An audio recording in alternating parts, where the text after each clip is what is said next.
세상을 살다가 또 자신을 소개하여야 될 여러 기회나 또 요구들이 주어집니다. 특히 젊은이들이 새로운 직장이나 또한 진학 속에 인터뷰 시간을 가지며 자신을 나타내는 그런 기회가 주어지지요. 그것을 대단히 중요하게 여기며 그것만 전문으로 가르치는 학원이 있을 정도입니다.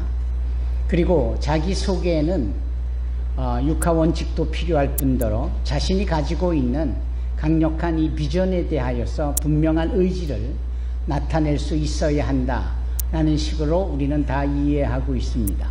이 자기소개, 우리가 크리스찬으로서 세상 속에 우리를 소개할 때도 그리하여야 할 것입니다. 나는 크리스찬입니다. 나는 예수를 믿는 성도입니다. 라는 식으로 말이죠. 거기에는 소위 넘지 말아야 될 선을 그어 놓는 것과 같은 것이고요. 그렇게 선을 밥 먹듯이 넘는 이 구별 없는 삶과는 아주 대조적인 삶을 선포하여 살아가는 일종의 절개와 같은 것이고, 우리의 로열티, 충성을 나타내는 모습이기도 한 것이겠죠. 자기소개는 이렇게 중요한 겁니다. 어디서든 누구 앞에서든 떳떳하고 당당하고 아주 분명하게, 그리고 소신 있게 정확하고 확신에 차게 나는 하나님의 자녀다, 주 예수를 닮은 성도다 라고 소개할 수 있는 저와 여러분이 되기를 바랍니다. 일찍이 하나님께서는 모세에게 당신을 나타내신 일을 테트라그라마탄이라는 신학적 용어를 쓰는데요. 그것이 어디 있느냐 하면은 이 불꽃 같은 떨기나무 가운데에서 불붙은 떨기나무 가운데 임하신 그 하나님께서 모세를 만나 주시고 모세와 대화를 하는 가운데, 그러면 사람들이 하나님에 대해서 나에게 누구냐라고 물을 때 나는 뭐라고 대답해야 할까요? 바꿔 말씀드리면, 사람들이 하나님을 소개해 달라고 한다면 내가 하나님을 어떻게 소개할까요? 라는 용어입니다. 그럴 때 하나님이 소위 나는 스스로 있는 자다, I am who I am, 나는 스스로 있는 자다, 이렇게 말씀을 하시며 자신을 나타내시고 우리로 하여금 하나님을 소개할 때 그렇게 소개하도록 유도하고 계시는 겁니다.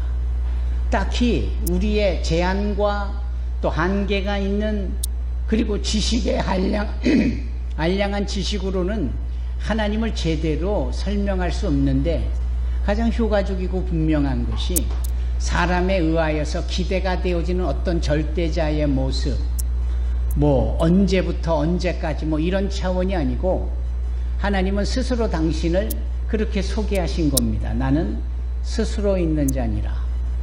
그것은 하나님께서 주권자요 창조자요 영원부터 영원까지 계시며 하나님이 스스로 모든 것을 계획한데도 다 이루시는 전능한 하나님, 무소부재하신 하나님, 전지전능하신 하나님, 모든 것을 다 담아내고 있는 의미이기도 한 겁니다. 그런 하나님의 소개가 신약 성경에는 예수님을 통하여서 우리에게 다시금 나타내셔요. 나를 본 자가 하나님을 보게 되어진다, 이렇게 표현하시니까 그 막연했고 그리고 추상적이었던 그 하나님이 실제로 우리와 같은 모습으로 우리에게 오셔서 우리와 함께 살아내시는 가운데에 나타내 주시는 그 예수님을 보면서 하나님을 보게 되어진다라는 것인데요. 첫째로 예수님은 나는 생명의 떡이다, 이렇게 당신을 소개하십니다. 배고픈 자들, 목마른 인생들, 그것이 뒷받침되고 유지되어야 생존할 수 있는 존재들 앞에 주님은 뭐라고 말씀하시냐? 나는 생명의 떡이다. 얼마나 실체적이고 얼마나 현실적이고 얼마나 상황화되어진 그런 분위기 속에서 당신을 나타내시는 겁니까? 당신을 소개하기를 우리에게는 없어서는 안 될 존재라고 말씀하는 겁니다. 아주 기본적이고 1차적인 문제를 해결해 주시는 분이 우리 주님이신 줄로 믿습니다. 그러한 주님께서 또 나는 세상의 빛이다, 이렇게 말씀합니다. 세상에 어둠이 있고 밤이 있을 때에 감히 길을 나서기조차 엄두를 내지 못할 만큼 불분명하고 또 불안하고 무섭고 두려울 수 있는 가운데에 세상에 빛이 되어주셔서 나아가는 길을 비춰주심으로 좌로나 우로나 치우침 없이 바르고 곧은 생명의 길로 나아갈 수 있는 것, 얼마나 멋집니까? 주님은 그렇게 어둠 가운데 헤매고 있는 우리에게 빛이시다라고 말씀합니다. 사랑하는 성도 여러분, 어디로 가야 할지, 무엇을 택하여야 할지, 또 한 발을 어디다 디뎌야 될지 갈등과 고민과 주저함 가운데 있을 때에 세상에 빛이시다라고 당신을 소개하신 주님을 기억하고 주님께 맡기고 주님의 인도함을 받는 저와 여러분이 되기를 주님의 이름으로 축원합니다.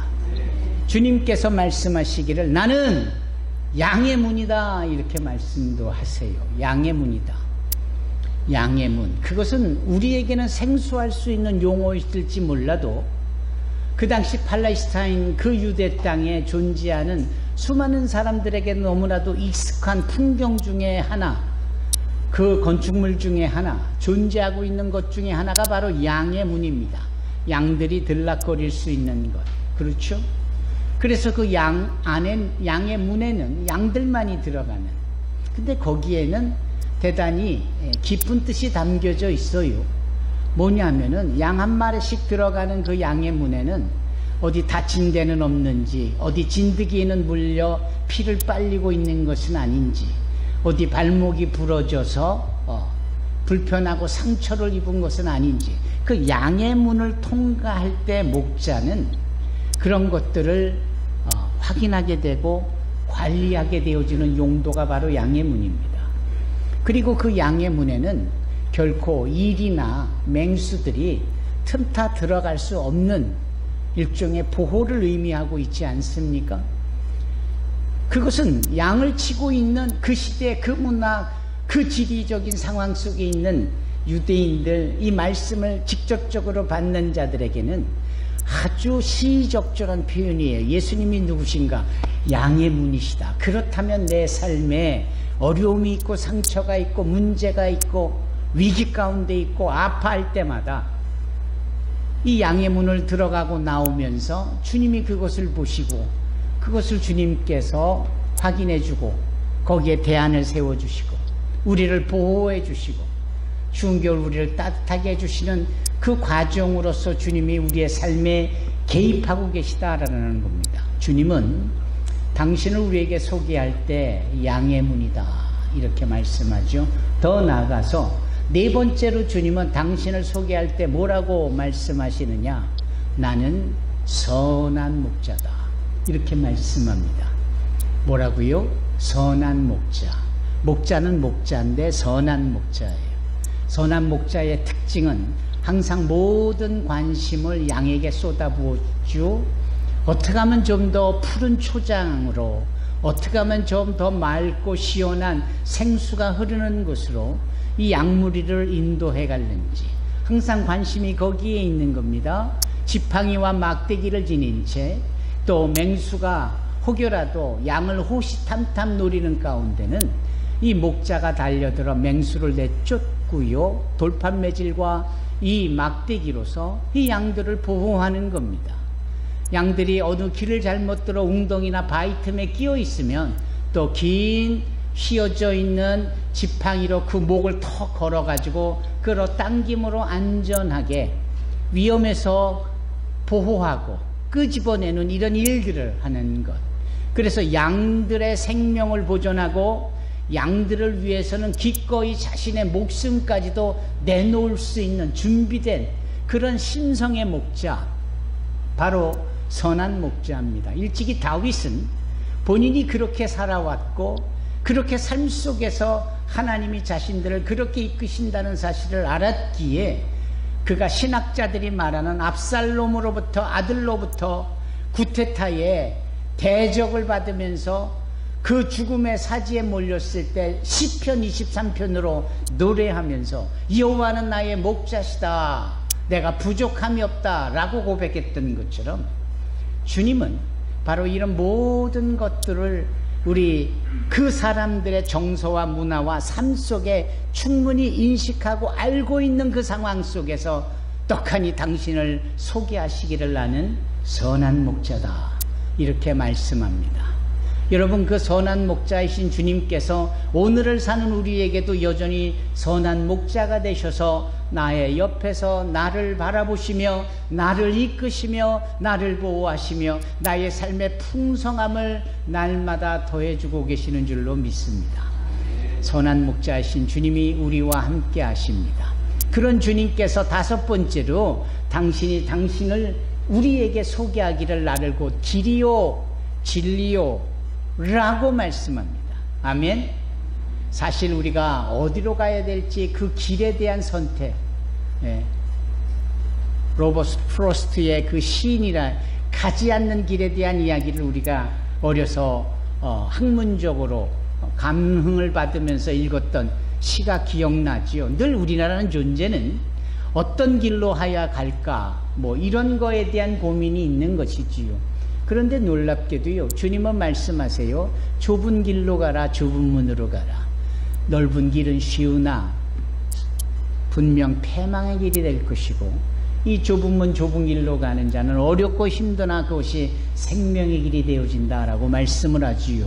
히브리서 기자는 일찍이 어린 양이신 예수께서 십자가에 달려 피를 흘려 죽으심으로 단박에 하나님 앞에 우리의 화목제의 완성이 되셨고, 그 화목제의 완성의 의미는 무엇입니까? 우리로 하여금 하나님께 나아가는 보배로운 산길이 되었다, 이런 말씀입니다. 인생은 나그네 길입니다. 호모비아토르, 이것이 성경에는 디아스포라라고 표현이 되고 있는 겁니다.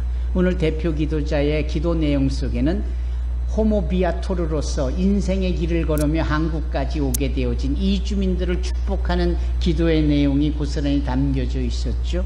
따지고 보면 사도 베드로는 그렇게 이주민들만 호모비아토르 순례자, 이동하는 자가 아니라 우리가 저 천국에 가기까지 인생의 순례의 길을 걷고 있는 자들이라고 우리가 다 호모비아토르라고 베드로전서 1장에 말씀하고 있거든요. 여러분, 우리가 다 인생의 길을 걷는 자들입니다. 그럴 때 주님이 당신을 우리에게 소개하시기를 내가 너희들이 걸어야 될 그 길이 내가 바로 내 자신이다, 이렇게 말씀하고 있지요. 예수님, 그분만이 우리의 생명의 길인 줄로 믿습니다. 그분의 발자취를 따라, 그분의 발자국을 따라 나아갈 수 있는 저와 여러분이 되기를 주님의 이름으로 축원합니다. 여섯 번째로 주님께서 우리에게 당신을 소개하실 때 부활이요 생명이다 라고 소개합니다. 아멘. 이것을 믿으십니까? 아멘. 이 부활이신 주님을 믿을 때 우리가 죽어도 사는 겁니다. 부활이신 주님을 신앙으로 붙잡을 때 우리가 죽지 않고 영원히 살게 되어지는 것입니다. 그래서 그것이 바로 부활의 산송이라는 표현으로 설명되고 있고, 너무나도 감사하고 자랑스러운 것은 우리 교회 이름이 이 부활의 산소망, 우리가 그 부활의 주인공인 줄로 믿습니다. 그리고 우리는 죽어도 산다, 아니 영원히 죽지 아니한다. 이 기독교 신앙의 가장 핵심인 이 부활 신앙을 우리가 지니고 있는 줄로 믿습니다. 이 부활 신앙에 대하여서 그 부활에 대한 확실한 증거가 있기도 전에 그 부활을 믿은 자가 있었으니 믿음의 조상 아브라함입니다. 어디서요? 창세기 22장에서 그 믿음의 조상 아브라함의 신앙의 정점이 부활의 신앙이거든요. 어디서 그것을 우리가 발견할 수 있지요? 아브라함아, 네가 100세에 낳은 아들 이삭을 내게 번제로 바쳐라. 그럴 때에 아브라함은 네 하고 두려움 없이 다음날 아침 자기의 아들 이삭과 종들을 데리고, 그리고 번제단에 쓸 이 땔감들을 나귀에 가득 실은 채 살밀길을 걸어 모리아 산에 멈춥니다. 그 모리아 산이 지금 이스라엘의 모든 아랍권의 한복판 핵심이 되는 황금돔, 황금사원, Dome of the Rock, 그 예루살렘의 황금으로 쓰여진 그 사원, 그 자리가 바로 모리아 산이고, 그 자리가 바로 아브라함이 이삭을 번제로 드리던 그 자리거든요. 바로 그 자리까지 나기까지 하루 이틀 사흘이 걸렸는데 의미심장한 숫자입니다. 우리는 그것을 아브라함이 자기 아들을 죽여 번제로 드리고자 작정한 것이 3일 동안 단 한 번도 바뀌어지지 않고 이 초심을 잃지 않게 나갔다라는 것에 초점을 맞추지만 우리 주님의 부활의 완성이 당신이 죽어 장사된 지 하루 이틀 사흘을 의미하는 것을 이미 예견하고 있는 숫자는 아닐까. 중요한 것은 그곳에 도착해서 그 이삭을 번제로 드리려 할 때 함께 동행했던 종들로 하여금 너희들은 여기서 기다려라. 우리가 가서 하나님 앞에 번제를 드리고 우리가 다시 이 자리로 오겠다. 2명이니까 우리라고 말할 수 있는 거예요. 그래서 아브라함이 이삭을 죽이면 혼자 남으니까 내가 돌아오겠다라고 해야 문법적으로 맞는데 아브라함은 여전히 2명이 가서 2명이 다시 돌아올 거를 말해요. 그것의 의미는 무엇이냐면 내 아들이 죽어도 하나님이 살려주실 거야. 내 아들 이삭이 죽어도 죽지 아니할 거야. 부활신앙입니다. 여러분, 이래서 아브라함이 위대한 우리의 믿음의 조상이 될 수 있는 것이고요. 우리가 예수를 통하여 믿음을 갖게 되어지고 신앙생활을 갖게 되어질 때 가장 핵심이요 가장 클라이막스 핵심 포인트가 바로 부활인 겁니다.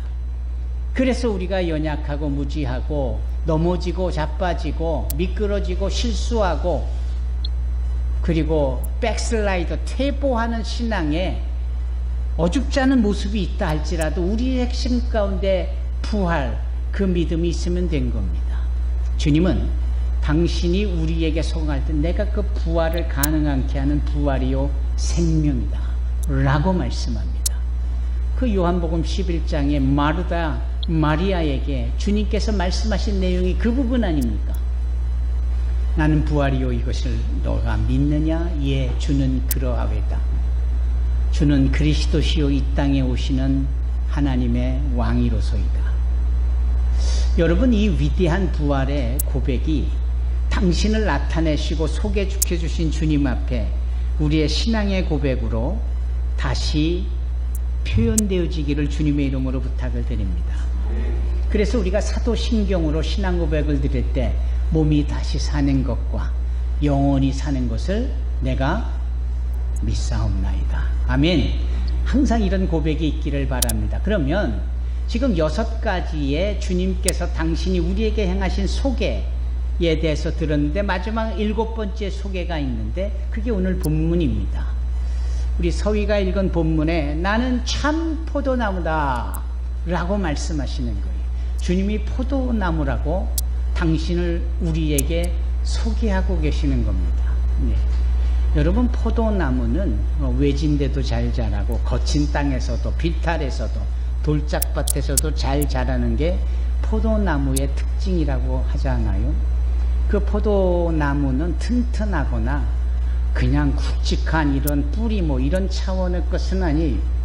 하지만 정말 가느다랗게 겨우겨우 붙어있는 가지와 서로 연결되어진 포도나무는 정말 알알이 풍성한 포도송이가 열리면 그것으로 포도즙을 내어서 그것이 그들의 생명을 유지시켜주는 시원한 음료가 되어졌고요. 주님은 당신의 흘린 그 거룩한 보혈의 피를 이 포도주로서 성찬해서 사용할 만큼 그 요담의 이야기를 우리가 사사기를 통해서 알 수 있는데 무슨 얘기입니까? 예. 웬 가시나무가 주제와 분수도 모르면서 내가 왕이 되겠다. 내가 왕이 될 건데 내 말에 거역하는 자는 내가 불을 내서 다 태워 죽이겠다. 아니 무슨 말은 가시나무가 그렇게 망발을 합니까? 그 전에 감람나무도 있었고요. 그렇잖아요. 그 전에 무화과 나무도 있었지만 그 전에 또 하나 포도나무가 있었는데 이 포도나무에게 우리 나무나라의 왕이 되어 전려갔더니 무슨 소리냐고. 내가 맺는 이 열매로 음료 곧 포도주를 만들어서 사람들의 생명을 유지하고 그들을 시원케 하는 일이 나의 본연의 일인데 내가 그런 본질을 벗어나고 어떻게 왕이 되겠다고 분수와 주제도 모르는 채 나댈 수 있겠느냐? 아주 겸손의 극치의 얘기를 나누는 것이 사사기의 요담 이야기 중에 하나인데요.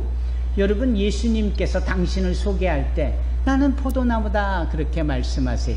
그 앞에 아예 악센트를 하나 방점을 더 찍어서 진짜 true vine tree, 나는 진짜 참 포도나무다. 그러니까 포도나무에도 열매가 쉬고 덜 열리고 또 그럴 수 있잖아요. 그런 거 아니다라는 거예요. 너희들이 상상하는 그 이상, 어느 자동차 광고 CI에서 제가 따온 것 같지만 절대 그렇지 않고요. 너희들이 생각하는 그 탐스러운 포도나무, 정말 좋은 나무, 그거 그 이상의가 내가 바로 참 포도나무다, 이런 뜻인 거예요. 그런데 여기 7번째에 주님의 당신의 소개 속에서는 당신의 소개뿐만 아니라 그런데 너희가 나에게 꼭 붙어 있어야 돼, 링크돼 있어야 돼 라는 거예요. 그래야 너희가 진정 이 포도나무의 가지로서의 정체성을 유지하고 바로 그러한 정체성을 가진 너희들의 삶에 이 포도나무의 가치가 주어지는 이 포도송이 열매가 맺어진다라는 거예요. 주님은 당신의 소개를 소개로 끝나지 아니하고 우리와 더불어 우리의 가치와 우리의 정체성까지도 당신의 소개 속에 포함시키는 겁니다. 여러분, 주님께 링크되어 계십시다. 아멘. 꼭 붙어 있읍시다. 어르신들, 링크라는 말을 아십니까? 링크 아시고 아멘 하신 겁니까? 예, 링크는 붙어 있다라는 거. 왜? 우리가 지금 댁에서 카카오톡으로 하시잖아요. 이게 지금 와이파이에 링크가 돼 있는 거거든요. 눈에는 보이지 않지만 와이파이에 이 휴대폰이 연결이 되어져 있는, 그 연결이라는 단어가 링크입니다. 링크. 근데 주님은 우리로 하여금 당신에게 링크되어 있으라 라고 말씀하는 거예요. 올커니 계속해서 집에서 또 다른 제3의 종소에서 이런 식으로 링크하여 예배 드려도 되겠구나. 그런데 주님은 와이파이 같은 거 말씀 안 하셨고요. 주님은 실제적으로 물리적으로 당신의 몸에 이렇게 붙어 있기를, 그래서 joint라는 단어를 쓰잖아요. 이렇게 딱 연결이 되어져 있는. 그래서 에베소서를 보면은 이 joint라는 단어를 사도 바울이 많이 쓰거든요. 정 안 될 때는 무선 와이파이라도 링크되어야 하겠지만 항상 주님에게 붙어 있고 항상 주님께 꼭 앵겨져 있는 그러한 조인트 되어진 저와 여러분이 되기를 바랍니다. 여러분, 사도행전 11장에 가보면은 안디옥 교회 이야기가 나오는데, 이 안디옥 교회에 대부분의 성도들이 우리 교회에 이주민들이 많이 오시는 것처럼 여러 주변 지역에서 온 이주민들이 많았던 2000년 전의 교회가 수리아 안디옥 교회예요. 근데 그 수리아 안디옥 교회에 그래서 예루살렘에서 파송된 한 사역자가 있었으니 그가 바로 바나바입니다. 바나바가 그 안디옥에 가서 이주민들로 구성되어진 이주민교회를 잘 섬기다가 이 일을 좀 더 효과적으로 해야 되겠다 해서 잠깐 바나바가 이동하여 다소라는 지역으로 가서 다소에 머물고 있는 바울을 끌어다가 공동 목회를 제안하고 바울을 데려다가 앞세우며 바나바가 이 안디옥 교회에서의 사역을 펼칠 때 그의 목회관이 무엇이었느냐, 그의 사역관이 무엇이었느냐, 링크라는 단어예요. 안디옥 교회 성도 여러분, 여러분들은 주님께 꼭 붙어 있어야 합니다. 붙어 있어야 합니다.